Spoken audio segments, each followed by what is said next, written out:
행복한 사람에 대한 말씀을 나누고 있습니다. 우리는 행복한 사람의 고난을 살펴보았고, 어두운 현실을 살펴보았고, 행복한 사람의 원수를 살펴보았고, 어제 말씀을 통하여서 우리는 행복한 사람에게 있는 책망과 징계에 대해서 살펴보았습니다. 오늘 말씀은 또 행복한 사람에게 주어진 그 어떤 것을 말하는데, 특별히 모함에 대해서 행복한 사람이 받은 모함, 행복한 사람을 향한 비방에 대한 말씀을 우리에게 주고 있습니다. 모함, 비방이 무엇입니까?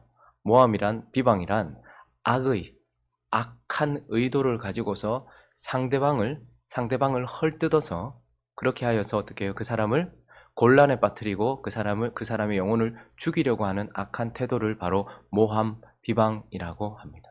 그래서 우리는 사람이 칼을 들고서 어떤 사람의 육체에 위해를 가하면 저 사람 참 나쁜 사람이다, 위험한 사람이다 생각합니다. 그러나 영적으로 바라보면 칼을 들고 육체에 상처를 주는 사람보다 혀라는 칼을 가지고서 영혼에 상처를 주는 것, 이 모함을 하는 사람이 더 위험한 사람이요, 더 악한 사람이라는 것을 알아야 합니다. 우리의 새치 혀를 가지고서 어떤 사람의 영혼을 공격하고, 특별히 모함과 비방은 다른 이들 안에 어떤 사람의 형상을 깨트리는 거예요. 예를 들어서 제가 여기 계신 장로님이나 누군가에게 비방하고 모함을 한다고 한다면 이 사람들 속에 있는 저 장로님의 영혼을 비방하고 깨트림으로 말미암아서 훼손시키는 아주 악한 행위인 것입니다. 그런데 오늘 이 행복한 사람에게 있어서 그는 모함을 받았고 비방을 당했다라고 말씀하면서 오늘 이 행복한 사람의 모함, 특별히 비방을 통하여 몇 가지 교훈을 살펴보려고 합니다. 먼저 첫 번째는요, 이걸 반드시 기억하셔야 됩니다. 행복한 사람에게는 모함이 있다라는 거예요. 모함을 받을 수 있고 비방을 당한다. 행복한 사람이라면, 예수 그리스도께 입을 맞춘 사람이라면 분명히 이런 모함이 있다라는 것을 우리가 생각해야 합니다. 지금 상황이 어떤 상황인지 한번 살펴보죠. 2절부터 우리 한번 볼까요? 2절부터 한번 5절까지 한번 읽어보겠습니다. 시작. 건져낼 자가 없으면 그들이 사자같이 나를 찢고 뜯을까 하나이다. 여호와 내 하나님이여, 내가 이런 일을 행하였거니와 내 손에 죄악이 있거나 화친한 자를 악으로 갚았거나 내 대적에게서 까닭 없이 빼앗았거든 원수가 나의 영혼을 쫓아잡아 내 생명을 땅에 짓밟게 하고 내 영광을 먼지 속에 살게 하소서. 셀라. 지금 다윗이 어떤 상황에 처했냐 하면 칼에 의하여서 뜯기고 물리고 있는 순간이 아니라 도망을 가고 있는데 그의 반대편에 있는 자들이 마치 사자같이 그들의 입으로 이 사람을 찢고 뜯고 있는 상황입니다. 모함을 하고 있는데 어떤 모함을 하고 있는가? 3절에 보면 그 손에 죄악이 있다, 이렇게 모함을 하고 있는 거예요. 다윗의 손에 죄악이 있다라고 모함을 하고 있고, 다윗이 4절에는 보면요, 화친한 사람, 4절요, 화친한 자를 악으로 갚았다. 화친했는데 악으로 갚았다라고 모함하고 비방하고 있을 뿐만 아니라 또 대적에게서 까닭 없이 빼앗았다라고 지금 모함을 받고 있는 거예요. 그러니까 아주 억울하고 또 답답하고 곤란한 상황 가운데 누군가가 그를 그렇게 모함했고 비방했다. 그래서 그가 지금 아주 큰 위험 가운데 있다라고 말씀하고 있는 겁니다. 자, 그런데 누가 이렇게 다윗을 모함했는가? 누가 이렇게 비방했는가? 우리 7편에, 시편 7편에 이 표제어를 한번 볼까요? 표제어를 한번 띄워주시겠습니까? 한번 이 시가 시작된 시작점입니다. 읽어봅니다. 시작. 다윗의 시가yon, 베냐민인 구시의 말에 따라 여호와께 드린 노래. 시가연이라는 걸 어떻게 해석해야 될지 사실 잘 모르겠습니다. 음악적인 용어이기 때문에 어떤 그 당시에 있었던 그런 어떤 음악적인 형식이었을 것입니다. 그런데 어쨌든 지금 다윗이 어떤 상황이냐면 비방을 받고 있는데 누구에게 비방받고 있는 거예요? 굿이라는 사람한테 비방. 그래서 굿이라는 사람의 말 때문에 자기가 뜯기고 찢겨서 지금 어려운 곤란한 상황 가운데 있어서 그 때문에 굿이의 말을 듣고 난 이후에 여호와께 드린 노래라는 거예요. 근데 굿이라는 사람이요, 성경에 여기 딱 한 번 등장해요. 그리고 굿이라는 사람에 대해서 어떠한 어떤 우리에게 정보를 주지 않습니다. 그러나 한 가지 확실한 건 그가 어떤 사람이라는 거예요. 베냐민이라는 거예요. 베냐민 지파. 자, 다윗이 왕이 되었습니다. 누구를 밀어내고 왕이 되었습니까? 사울. 사울은 무슨 지파입니까? 베냐민 지파인 것입니다. 그러니까 사실 굿시라는 사람은 다윗이 밀어내고, 사실은 하나님이 밀어내셨죠. 밀어내고 하나님이 세우신 사람을 세운 그 자리에 있었던 그 순간 속에 자신의 모든 것을 잃었던 사람입니다. 그러니까 아마 사울의 집안이 점점 약해지고 다윗의 집안이 점점 강해질 때, 그리고 백성들의 마음이 다윗으로 가게 되었을 때 아마 이 굿이라는 사람이 그것에 대하여 비방하고 그렇게 했을 것입니다. 사무엘하 16장을 한번 가볼까요? 7절 8절도 한번 읽어보겠습니다. 시작. 시므이가 저주하는 가운데 이와 같이 말하니라. 피를 흘린 자여 사악한 자여 가거라 가거라. 사울의 족속의 모든 피를 여호와께서 내게로 돌리셨도다. 그를 이어서 네가 왕이 되었으나 여호와께서 나라를 네 아들 압살롬의 손에 넘기셨도다. 보라, 너는 피를 흘린 자이므로 화를 자초하였느니라 하는지라. 누굽니까? 베냐민 지파 시므이가 또 뭐라고 얘기합니까? 압살롬의 반역이 일어났을 때 또 다윗을 모함하고 비방하고 있습니다. 그런데 사실 압살롬이 일어난 이유는 사울 때문이 아닙니다. 전혀 상관이 없는 일이에요.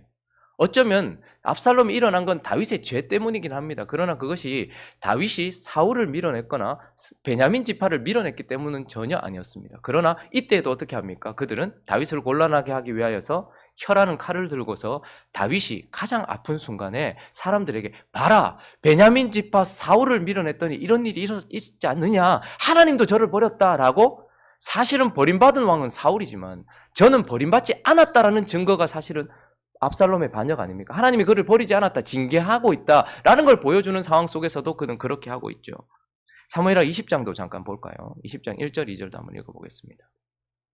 있습니다. 시작. 마침 거기에 불량배 하나가 있으니 그의 이름은 세바인데 베냐민 사람 비그리의 아들이었다. 그가 나팔을 불며 이르되 우리는 다윗과 나눌 분깃이 없으며 이새의 아들에게서 받을 유산이 우리에게 없도다. 이스라엘아 각각 장막으로 돌아가라 하며 그때 다 흩어져요. 유다 지파만 남습니다. 이때도 불량배라고 말합니다. 뭐 양아치 이런 이야기가 아니라 하나님 앞에서 그렇다라는 말이에요. 하나님 앞에서 다윗과 우리는 나눌 게 없다 이렇게 말하고 있는 그 사람을 보게 되는 것입니다. 다 누구예요? 베냐민 지파. 그러니까 베냐민 지파 사람이란 그게 굿시가 되었든 시므이가 되었든 그게 누가 되었든지 간에 어떤 사람인 거예요? 자기의 기반과 사울이 밀려나고 다윗이 그 자리에 앉음으로 말미암아서 자기의 기반과 자기의 이득과 자기의 꿈을 빼앗긴 자, 그 사람이 바로 베냐민인 굿시인 것입니다. 뿐만 아니라 또다시 그 하나님이 세우신 다윗의 자리를 탐하고 있는 자, 그가 바로 베냐민인 굿시라는 것입니다. 그렇게 함으로 말미암아 그 자리에 하나님께서 다윗을 세우신 하나님을 향하여 모함하고 비방하고 하나님을 대적하고 있는 자, 그가 바로 베냐민인 굿시라는 것입니다. 그러니 지금 다윗이 누구에게? 이런 베냐민인 굿시에게 모함을 받고 있다라는 것입니다. 우리 주 예수 그리스도께서도 마찬가지셨습니다. 예수 그리스도의 성 예루살렘에 들어갔을 때 거기서 왕노릇하고 있었던 자들이 가장 많이 했던 것이 무엇입니까? 예수에 대한 비방이었습니다. 예수 그리스도가 주인 되신 가장 내밀한 곳, 그의 성전에 들어갔을 때 바리새인들과 서기관들이 일어나서 어떻게 했습니까? 예수 그리스도에게 끊임없이 모함하고 비방하였습니다. 왜요? 그들은 그 자리에 왕노릇하고 있었던 자들이었고 그곳에서 이익을 보고 있었던 자들이었고 그곳에서 계속 무엇인가를 누리려고 했는데 진짜 왕이 와서 어떻게 한 거예요? 밀어냈단 말입니다. 주권을 행사했단 말입니다. 그러니까 그때에도 어떻게 하는 거예요? 비방하고 모함했던 것이죠. 그러니 우리는 기억해야 합니다. 하나님의 사람, 행복한 사람은 하나님께서 세워놓으신 자리, 하나님이 있으라 한 그 자리에 가게 되면 분명히 모함이 있다, 비방이 있다라는 것을 우리는 인식하고서 시작을 해야 합니다. 여러분들이 직장을 가시든 여러분들이 교회에서 어떤 사역을 맡으시든지 간에 하나님께서 여러분들을 하나님의 뜻대로 그곳에 세워놓으시면 그 전에 있었던 베냐민 굿은 언제나 있게 되어 있습니다.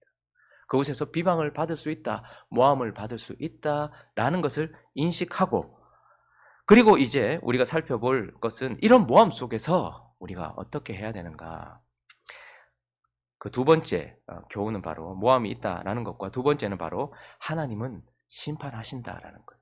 하나님은 판단하신다라는 거예요. 하나님은 그 모함과 비방에 대하여 분명히 액션을 취하시는 분이다 라는 것을 우리에게 말씀하고 있습니다. 자, 8절 말씀 한번 읽어볼까요? 8절 있습니다. 시작. 여호와께서 만민에게 심판을 행하시오니 여호와여 나의 의와 나의 성실함을 따라 나를 심판하소서. 여호와께서 만민에게 뭐 하신대요? 심판하신대요. 비방한 자나 비방을 받은 자나 하나님은 지금 판단하고 계신다. 하나님은 심판하고 계신다. 만인을 모든 일을 심판하시는 분이다 라고 말씀하고 계십니다. 11절도 읽어봅니다. 11절 시작. 하나님은 의로우신 재판장이시며 매일 분노하시는 하나님. 우리 하나님은 만인을 마지막 날에 최종적으로 심판하실 하나님이시기도 하지만 그러나 하나님은 의로우신 재판장이라서 매일 지금 보고 계시며 심판하시는 분이라는 거예요. 판단하고 계시는 분이다라고 말씀하고 있습니다. 그래서 그분은 12절 읽어봅니다. 12절 13절 시작. 사람이 회개하지 아니하면 그가 그의 칼을 가시며 그의 활을 이미 당기어 예비하였도다. 죽일 도구를 또한 예비하시며 그가 만든 화살은 불화살들이로다. 하나님께서 심판하시고 판단하실 뿐만 아니라 그에 대한 보응으로 화살과 칼을 준비하고 계시는 심판의 도구도 준비하고 계시는 분. 그래서 회개하지 않으면 분명히 불화살이 무서운 이유는 무엇입니까? 독화살은 맞으면 한 번에 죽어요. 그러나 칼에 매이면 한 번에 죽어요. 근데 불화살은 뭡니까? 태우는 거예요. 그 사람을 계속 태우는 그런 심판을 준비하고 계시는 분이다 라고 말씀하고 있고 15절도 읽어보겠습니다. 시작. 그가 웅덩이를 파 만듦이여 제가 만든 함정에 빠졌다. 여러분 모함하고 비방하는 사람들은 웅덩이를 파서 그 사람을 떨어뜨리려고 하거든요. 그런데 하나님은 어떤 분이냐면 심판하시되 그런 자들이 자기들이 파놓은 대부분 모함하는 사람, 비방하는 사람들, 여러분 정치인들 봐도 그렇고 교회에서도 그렇고 모함하고 비방하는 사람들은 대부분 그 사람의 말에 올무가 걸려서 스스로가 파놓은 함정에 빠지게 되어 있습니다. 아무것도 건질 게 없도록 하나님께서 특별히 모함하고 비방하는 사람들을 심판하시는 도구는 무엇이냐면 그 사람이 파놓은 함정에 지가 빠지는 거예요. 그래서 하나님은 심판하시는 분이다. 최후의 모든 사람들을 심판하실 뿐만 아니라 지금 매일매일 하나님은 심판하시는 분이며 심판의 도구를 준비하고 계실 뿐만 아니라 모함하고 비방하는 자들이 자기 함정에 빠지도록 하나님께서는 심판하시는 분이다 라고 우리에게 말씀하고 있습니다. 자, 그리고 우리가 또 살펴볼 교훈은, 그런데 하나님이 세 번째 교훈은 이것입니다. 하나님은 기도를 통해서 심판하신다는 거죠. 자, 하나님은 심판하시는 분. 자, 그런데 그 액션을 언제 시작하시는가? 바로 하나님은 기도를 통해서 심판을 시작하신다 이렇게 말씀하고 있습니다. 여러분 대부분 모함을 받고 비방을 당하는 사람들이 어떤 행동을 취하십니까? 여러분 모함 많이 당해보셨죠? 저만 잘못 살았습니까? 비방 많이 안 당해보셨습니까? 회사에서 내가 좀 높은 자리에 있고 혹은 사장이거나 오너면 직원들이 얼마나 비방하는지 몰라요. 얼마나 모함하는지 몰라요. 교회에서도 마찬가지입니다. 좀 열심히 좀 해보려고 하면 얼마나 모함하고 비방하는지 몰라요. 어떤 자리를 맡았어요. 얼마나 모함하고 비방하는지 몰라요. 그런데 그때 모함받고 비방을 당하면 어떤 행동을 취하십니까?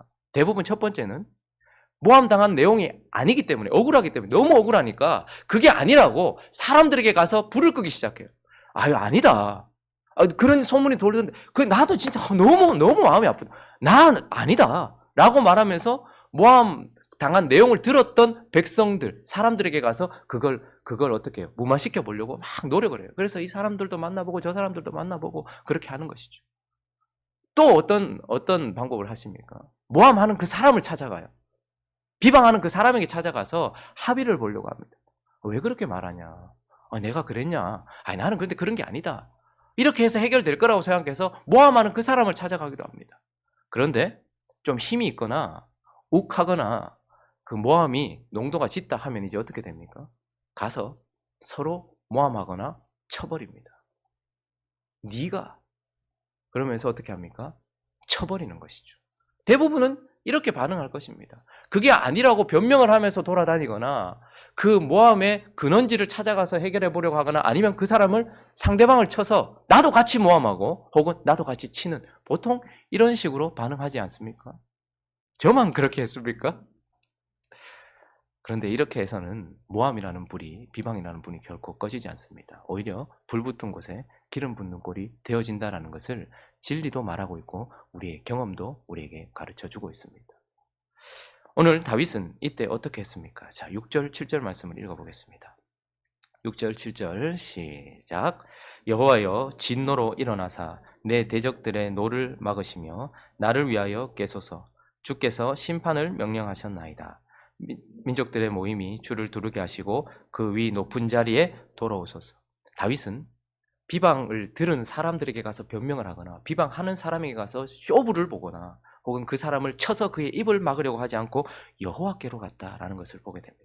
그래서 그분에게 진노로 일어나 주십시오. 일어나 주십시오. 내가 지금 마음이 일어난 것처럼 주님도 일어나 주십시오. 라고 주님께 구하고 있고 대적들의 노를 막아 주십시오. 자기가 막으려고 하지 않고 하나님께 막아주십시오 라고 구하고 있고 나를 위하여 깨워주십시오, 깨소서라고 주님께 기도하고 있을 뿐만 아니라 심판주로서 돌아와 주십시오, 매일 진노하시는 분이시니 돌아와 주십시오 라고 하나님께 구하고 있는 것을 보게 되는 것입니다. 그러니 하나님은 심판하시는 분이 분명해요. 판단하시는 분이 분명해요. 그 불을 끄실 수 있는 유일한 소방관이신 것은 분명해요. 그런데 그 액션이 언제 취해지냐 말입니다. 바로 기도가 시작될 때에 그 액션이 취해진다라는 것을 우리에게 말씀해 주고 있습니다. 자, 그리고 그 기도의 내용도 우리가 한번 살펴볼 필요가 있죠. 이렇게 기도를 통하여 하나님의 심판이 시작되는데 또 이루어지는데 그 기도의 내용이 무엇인가? 2절을 한번 보겠습니다. 2절 읽습니다. 시작. 건져낼 자가 없으면 그들이 사자같이 나를 찢고 뜯을까 하나요? 지금 보십시오. 나를 말로써, 혀로써 찢고 뜯고 있다라는 거예요. 그런데 우리 다윗의 기도는 무엇입니까? 일단 그렇게 하지 못하도록, 나를 뜯지 못하도록, 찢지 못하도록 해주십시오라고 주께 지금 구원을 간구하고 있는 것입니다. 우리의 기도는 찢고 있는 그 당사자에게 가서 찢지 말아달라라고 말할 것이 아니라, 그래서 함께 동조하고 있는 사람들에게 가서 말할 것이 아니라 주님께 나아가서 그들이 나를 찢고 뜯지 못하도록 해주십시오라고 주께 간구하고 있습니다. 자, 두 번째 또 그의 기도의 내용은 무엇이냐면 9절 볼까요? 9절 한번 읽어보겠습니다. 시작. 악인의 악을 끊고 의인을 세우소서. 의로우신 하나님이 사람의 마음과 양심을 감찰하시다. 자, 악인의 악을 끊어달라고 기도하고 있는 것이죠. 그리고 의인을 세워달라고 기도하고 있는 것입니다. 여러분, 근데 우리는 기도할 때 보면 악인을 끊어달라고 기도할 때가 참 많습니다. 악인 자체를 끊는 게 아닙니다. 악인을 죽여주십시오, 악인을 끊어주십시오라고 기도하는 것이 아니라 그 악인의 악을 끊어주십시오. 더 이상 저렇게 하지 못하도록 하나님 악인의 악을 끊어 주옵소서라고 간구하고 있는 것입니다. 그리고 이제 그 악인이 지금 현재 나를 뜯지 못하도록, 그리고 그 악인이 더 이상 악을 더 이상 하지 못하도록 할 뿐만 아니라 이제 또 하나님께 어떻게 기도하고 있습니까? 14절 볼까요? 14절부터 16절까지 읽어봅니다. 시작. 악인이 죄악을 낳으며 재앙을 베어 거짓을 낳았도다. 그가 웅덩이를 파 만들며 제가 만든 함정에 빠졌도다. 그의 재앙은 자기 머리로 돌아가고 그의 포악은 자기 정수리에 내리리로다. 이제 그 악을 끊어달라고 기도할 뿐만 아니라 뭐라고 말합니까? 이 악인은 죄악을 낳아요. 그런데 또 이렇게 표현하고 있습니다. 재앙을 베어서 거짓을 낳아요. 그러니까 비방은 거짓 비난인 것입니다. 모함은. 그래서 거짓 비난을 낳는데 재앙을 베어서 그것을 낳는단 말입니다. 그러니 결국 함정을 파서 그가 만든 함정에 빠지게 된다라는 것을 우리에게 암시해 주면서 이제 그 악인, 그 모함하는 자가 어떻게 되게 해달라는 거예요. 자기가 파놓은 함정에, 그리고 자기가 해놓은 그 일에 자기에게로 돌아가게 해달라고, 그를 심판해달라고 기도하고 있는 것입니다. 그런데 그의 기도의 내용은 무엇입니까? 지금 일어나고 있는 뜯고 찢고 하는 이 일이 멈추게 하시고 그 악인의 악을 멈출 뿐만 아니라 그에게 심판을 해달라고, 그에게 합당한 보응을 해달라고. 그가 한 그대로, 우리는 받은 대로 줄 수 있는 존재가 아니거든요. 그러니까 하나님 합당하게 그가 파놓은 그 함정에 그대로 빠지게 해달라고 지금 기도하고 있는 것입니다. 자, 그래서 하나님은 심판자라는 것을 기억하고 그 심판을 하나님께서 기도를 통해서 심판하시는 분이다라는 것을 우리에게 말씀하고 있는 것입니다. 한 가지를 더 살펴보면, 자, 이제 네 번째 교훈입니다. 바로 하나님은 의인의 기도를 통해서 심판하신다. 하나님은 심판자예요. 그리고 하나님은 기도를 통해서 심판하세요. 근데 중요한 것은 무엇이냐면 의인의 기도라는 거예요. 의인의 기도. 여기서 말하는 의인이란 무엇일까? 한번 3절 한번 볼까요? 3절부터 5절까지 다시 한번 자세히 한번 보십시오. 시작. 여호와 내 하나님이여, 내가 이런 일을 행하였거니와 내 손에 죄악이 있거나 화친한 자를 악으로 갚았거나 내 대적에게서 까닭없이 빼앗았거든 원수가 나의 영혼을 쫓아잡아 내 생명을 땅에 짓밟게 하고 내 영광을 먼지 속에 살게 하소서. 셀라. 지금 자기의 무고함, 자기는 잘못이 없다라고 지금 다윗이 지금 고백하고 있어요. 그런데 이것이 나는 죄가 없다. 나는 깨끗한 사람이다. 나는 아주 의로운 사람이다. 나는 완전한 정결함을 가지고 있는 흠이 없다라는 것을 주장하고 있는 것 같습니까? 아닙니다. 지금 다윗이 주장하고 있는 것은 무엇이냐면 그 악한 자가 하고 있는 모함의 내용 속에서는 내가 그런 일을 한 적이 없다 이 말입니다. 내가 하나님 앞에 설 때면 언제나 우리는 죄인이죠. 나는 흠이 있는 자예요. 나는 하나님 앞에 죄인입니다. 그러나 지금 나를 뜯고 찢고 있는 이 모함의 내용에 대해서는 나는 거기에 대해서는 전혀 죄가 없는 것 아닙니까? 내가 언제 내 손에 죄악이 있었습니까? 내가 내 손에 죄악으로 사울을 제거했습니까? 사울은 블레셋에 의하여 제거되었고 궁극적으로는 하나님에 의하여 제거되었지 않습니까? 그러나 베냐민인 구시는 죄악으로 다윗이 죽였다라고 말하고 있다라고 말할 때 거기에 대해서는 나는 전혀 무관한 것 아닙니까? 라고 자신의 이 모함의 내용 속에서의 정결함을 말하고 있는 것입니다. 내가 언제 화친한 자를 악으로 갚았습니까? 사울이 네가 왕이 될 것을 안다. 그리고 내가 너를 죽이지 않을 것이다.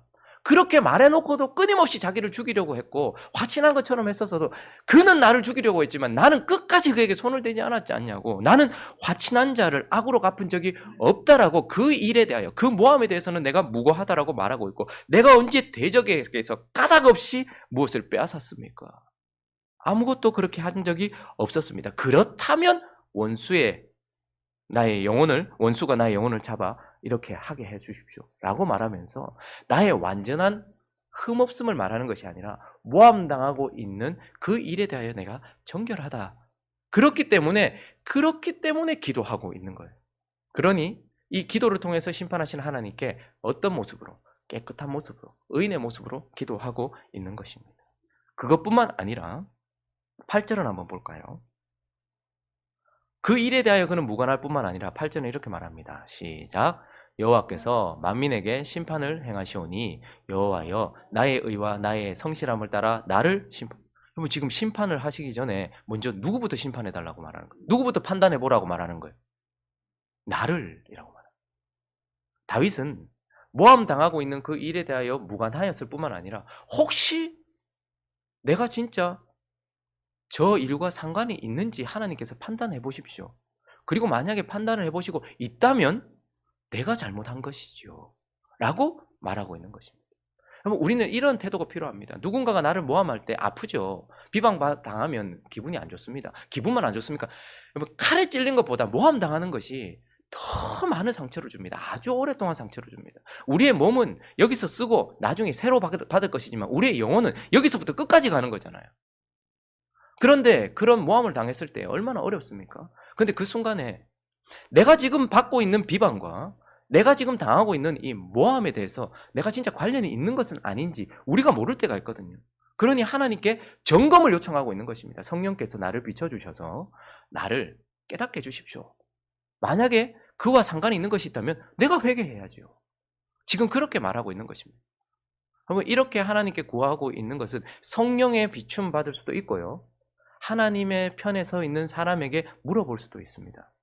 내 주변에 정말 나를 사랑하고 그리고 하나님 편에 서 있는 사람에게 내가 요즘에 이런 비방을 받고 있는데 내가 거기에 진짜 연관이 돼 있는 거 맞나?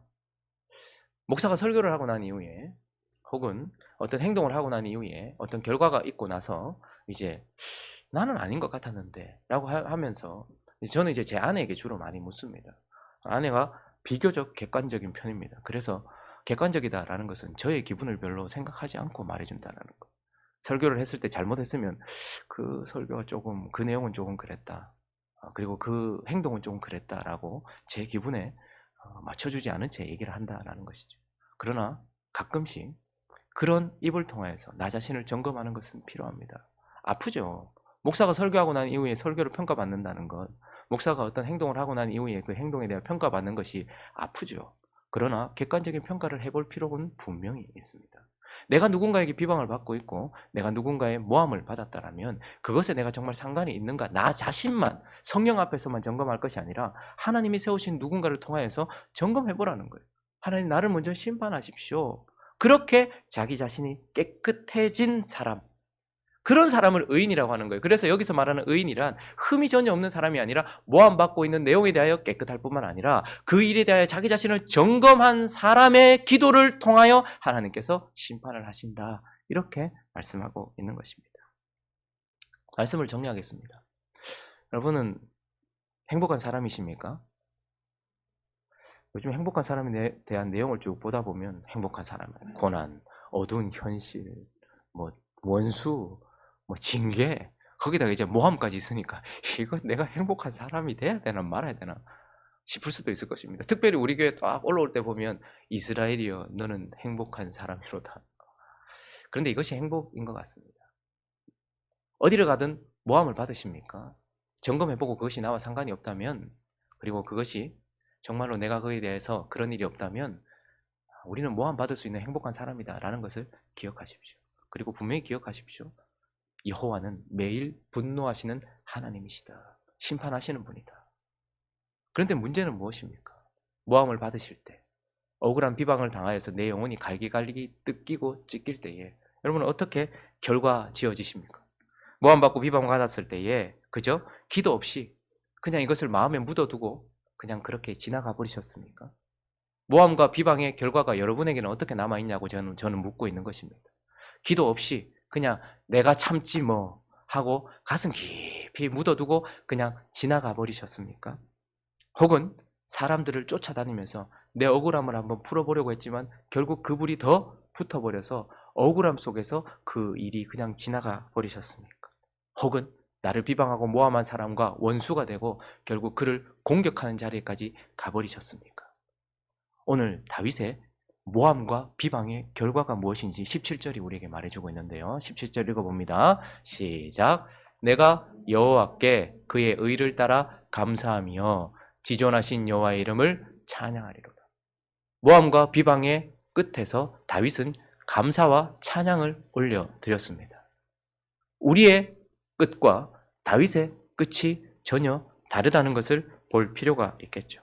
행복한 사람은 모함과 비방 속에서 하나님이 심판하시는 분이다. 나는 모함과 비방을 받을 수 있는 존재고 하나님이 심판하시는 분이되 기도를 통하여, 특별히 의인의 기도를 통하여 심판하시는 분이다라는 것을 알고 그것 이후에 결국 감사와 찬양으로 이 모함과 비방의 상황을 예배로 끝을 냈다는 것을 보면서 우리 또한 모함과 비방 속에서 시작은 아파도 끝은 하나님의 영광으로 끝나는 저와 여러분 되시기를 예수 그리스도의 이름으로 축원합니다.